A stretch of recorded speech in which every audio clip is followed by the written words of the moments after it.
Christopher Nolan está a punto de estrenar La Odisea y las redes ya han explotado por sus decisiones de casting.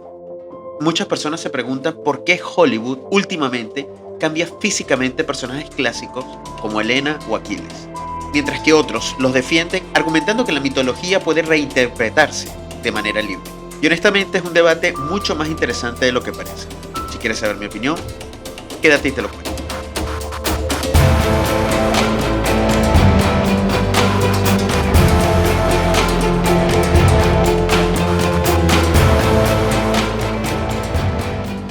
Bienvenido una vez más a mi canal, mi nombre es Mr. Don y hoy nos toca hablar sobre Christopher Nolan y su nueva película La Odisea. Vamos a hablar de esta polémica que se está dando en las redes debido al casting que ha hecho Christopher Nolan. Hay que dejar claro algo, o hasta donde yo tengo entendido, de las dos personas de las cuales se está hablando, que es Lupita Nyong'o para el papel de Helena de Troya y Elliot Page para el papel de Aquiles. Solo se ha confirmado a Lupita como que de verdad va a estar en la película. Lo de Elliot Page, hasta donde tengo entendido, no ha sido confirmado. Parece que es un rumor, parece que puede ser, pero no ha sido confirmado. Independientemente de eso, vamos a asumir que es así, en pro de dar la opinión sobre si tiene o no sentido de que un director, sea Nolan o quien sea, pueda mover tanto la historia en términos de el casting. Yo voy a comenzar con algo de Nolan porque hay una de las frases famosas que él tiene, que él escribió para la película El Caballero Oscuro, que es la escena donde Harvey Dent está hablando con Bruce Wayne y Harvey Dent dice: o mueres siendo un héroe o vives lo suficiente para convertirte en el villano. Y esta frase es brutal. Esta frase es brutal porque lo hemos visto mil veces en términos de actores, de artistas, de personalidades, de lo que tú quieras, que durante un tiempo, que por alguna razón mueren a temprana edad y ya quedan en nuestro imaginario como alguien perfecto, como alguien que no cometió errores nunca. Sin embargo, hay otros que también seguimos y son esta especie de héroes para nosotros, que por estar vivos tanto tiempo llega el momento inevitable donde se equivocan o cometen algo, son humanos al final, donde se nos cae la imagen. Y por eso esta frase es brutal, le ha pasado, ya digo yo, a muchas personas. Y digo esta frase porque tengo la sensación de que Christopher Nolan puede estar cerca de que empiece a convertirse en un villano. Un villano relativo, por supuesto, ¿okay? Un villano en términos figurados, no en términos absolutos. Porque es un tipo que a todo el mundo le cae bien, es un tipo exitoso, es un tipo que ha logrado coincidir la crítica con el mainstream de una manera que muy pocos directores logran. Hay muchos directores que o la crítica dicen que es muy buena, pero entonces los mainstream no me gusta tanto porque es demasiado profundo, o viceversa. Y este ha logrado hacer una comunión perfecta entre estos dos entes que son los que priman a la hora de hacer o no hacer una película. Todas las películas de él son esperadas, todas son taquilleras, cada vez la película es más taquillera que la anterior, y eso hace que Nolan se convierta en un tipo muy, muy, muy respetado en la industria, muy seguido por todo el mundo, pero que con estas decisiones de casting puede ser que eso empiece a fallar, puede ser que eso empiece a jugarle en contra. Yo tengo que decir de entrada que a mí, independientemente de lo que sea esta película, independientemente que estas decisiones de casting, las dos puntuales, sean verdad, yo creo que a mí no va a afectar en nada, aun y cuando no estoy de acuerdo, y voy a explicar por qué no estoy de acuerdo con este tipo de cosas, y no me parecen que deberían hacerse, porque además que me parece totalmente innecesario. Ese es el punto, que me parece totalmente innecesario. A ver, vamos a entrar directo en esto. Yo creo que tú pongas, vamos a comenzar por Lupita, que tú pongas a Lupita, que es una persona negra, en el papel de Helena de Troya, a mí me parece que es una decisión ideológica, totalmente inclusión forzada. Tenemos que meter a una actriz negra, vamos a ponerla ahí, porque en esa época no había negros en esa posición donde está ella, ni Helena, ni Menelaos, ni Agamemnon, ni nadie de eso pudo haber sido negro, o las probabilidades de que haya sido negro son bajísimas. Partiendo, por supuesto, de que toda esta historia es mentira. Aquí nadie de estos personajes existió. Todo esto es ficción, ¿no? Pero en el mundo donde se desarrolla, es un mundo real que es todo lo que es la Grecia antigua. Ahí sí existieron personas y sabemos cómo era su contextura. Así que este cambio no tiene ningún tipo de sentido desde el punto de vista histórico. Y repito, suena raro decir histórico porque esto es ficción, pero se apoya en una realidad histórica. Entonces, hacer ese cambio que no obedece a nada porque no es... Yo siempre pongo de ejemplo a Samuel L. Jackson con Los Vengadores. Yo puedo entender que esa decisión se haya tomado más o menos se puede entender que es lo mismo con esto que está haciendo Nolan, pero no lo es, ya lo voy a explicar, en términos de que es un personaje blanco en los cómics y lo ponen negro. Tú dirás, bueno, pero ¿para qué? No es necesario. Bueno, depende, porque si el director, en ese caso, no me acuerdo que fue el director, Joss Whedon, de la primera, bueno, pero creo que fue Jon Favreau el primero que pudo haber hecho el casting de este actor, pensara que la actitud que necesitaba ese personaje, el único actor que podía llegarle a esa actitud era Samuel L. Jackson, es decir, un tipo cool, un tipo con autoridad, un tipo que a la vez es cercano. Eso no lo tienen todos los actores. Entonces yo puedo entender que tú tomes la decisión de decir, bueno, cambio el personaje, voy a poner a un negro, aunque no sea así en los cómics, y lo traigo para acá. Puede ser que Christopher Nolan haya pensado eso, en términos de decir, bueno, solo puede haber una mujer que me puede dar lo que yo estoy esperando de una actriz para representar a Helena de Troya. ¿Puede ser? Sí. Probabilidad muy poca. ¿Por qué? Por una razón simple, que primero que su personaje no va a ser tan importante, porque aquí la historia no va sobre la guerra de Troya, la historia no va sobre Helena, la historia va sobre Odiseo y cómo es su regreso después que termina la guerra de Troya. Así que será un papel muy de segundo, muy secundario, casi seguro, ¿no? A menos que le dé una vuelta rara, pero en términos generales la historia no va por ahí. Así que no sé qué tanto tiempo en pantalla es, no sé qué tan necesario es una actriz específica que me pueda dar, que solo me lo puede dar Lupita. No creo que eso sea así. Además que hay otro condicionante, que es que cuando tú cambias a Samuel L. Jackson dentro de Avengers, un negro puede existir en el presente donde se están desarrollando los hechos de Avengers. Y es lo que decía hace rato. Eso no sucede en la historia de la Odisea o en la Guerra de Troya, en cualquiera de las dos cosas que haya escrito Homero. Porque en esa época no puede estar un negro, ni un latino, ni un chino ahí, haciendo las funciones de uno de los personajes principales de esa Grecia antigua. Entonces, por eso es que considero que esas dos razones son muy de peso para no tener que ser un personaje negro ni de ninguna otra raza que no sea como son o como eran los griegos en esa época.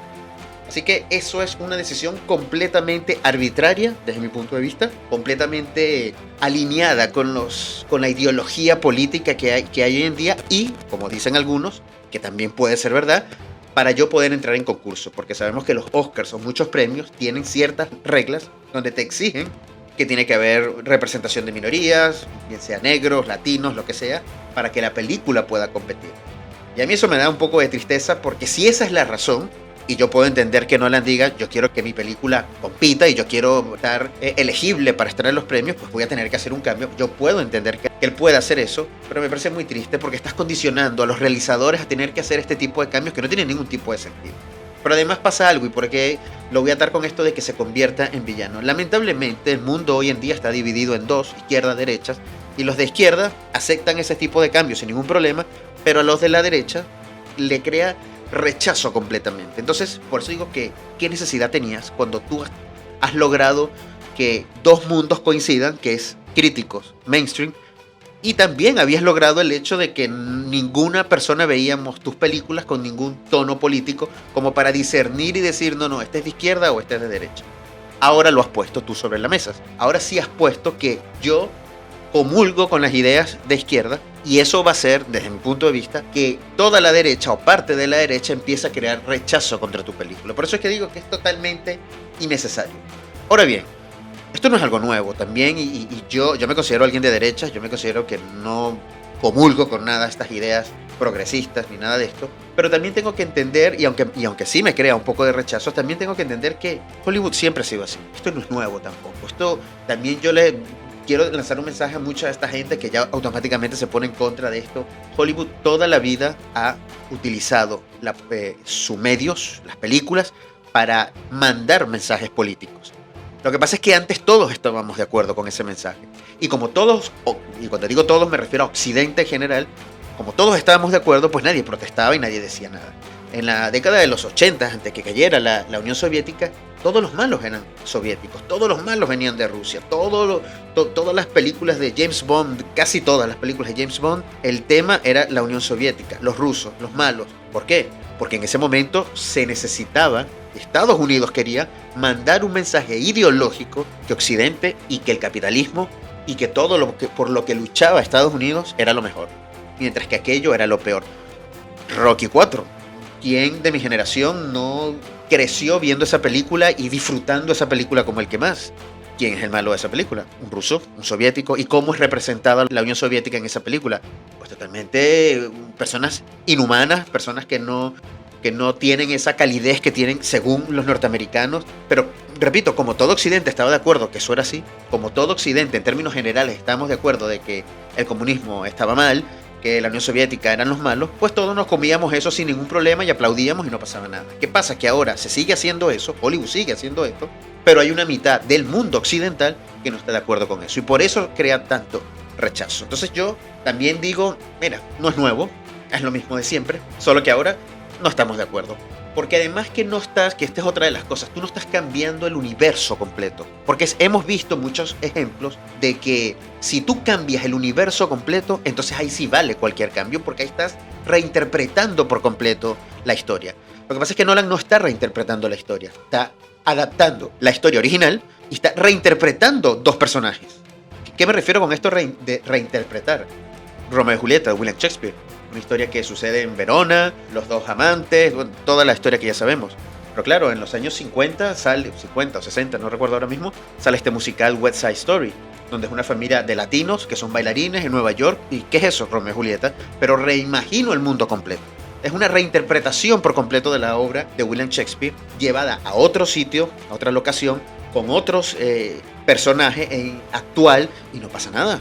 Ahí nadie salió con que era en otra época, por supuesto, pero así se haga hoy en día, como la hizo Steven Spielberg, que hizo un remake de eso.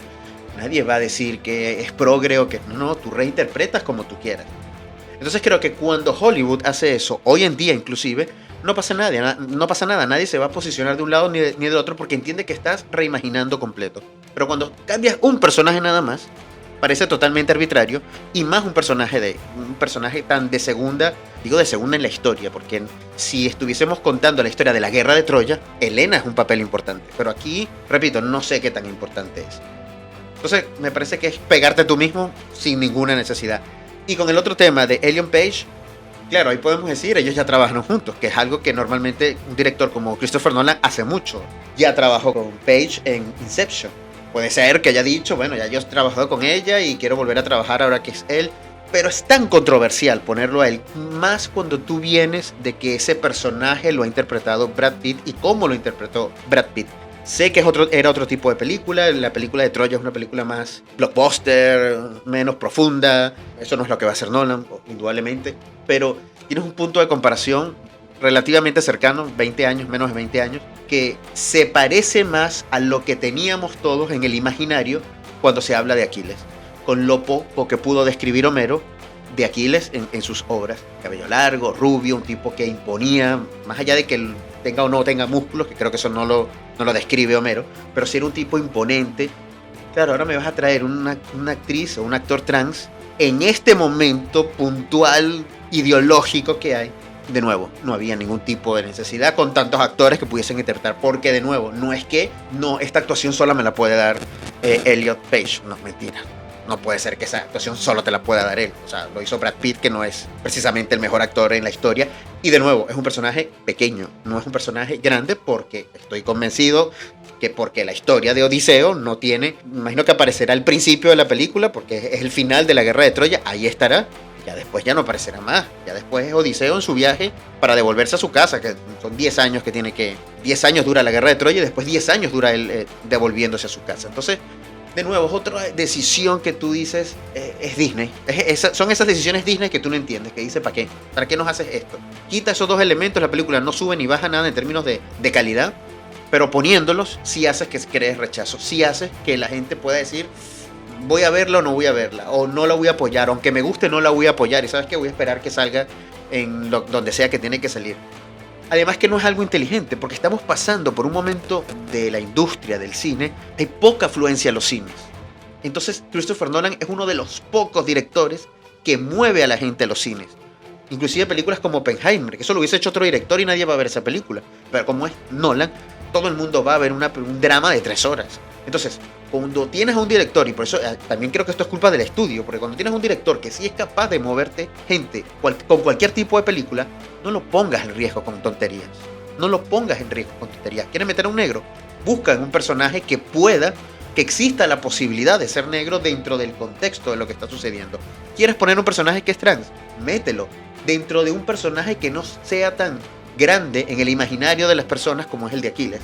Y hubieses resuelto tu tema para poder entrar en competición y ser elegible en los Oscars. Y no te hubieses echado a muchas personas que están pensando que si llegan a ver a Elliot Page en pantalla, ya repito, va a crear un tipo, va a haber ciertas personas que van a decir, yo no voy a ir a ver eso. Entonces, perjudicas a la industria. Así que bueno, esa es mi opinión. Yo espero que lo de Elliot Page sea mentira. Yo espero que sea un rumor nada más. Ya lo de Lupita, bueno, tenemos que tirar con eso desde mi parte. Yo sí veré esta película en el cine. Yo todo lo que traiga Nolan lo voy a ir a ver. Así que bueno, esa es mi reflexión. Déjenme en los comentarios qué opinan, si están de acuerdo, si no están de acuerdo, si están de acuerdo con mi opinión, si no. Y lo vamos hablando. Así que suscríbanse por favor, denle like al vídeo y nos vemos en el próximo vídeo. Chau, chau.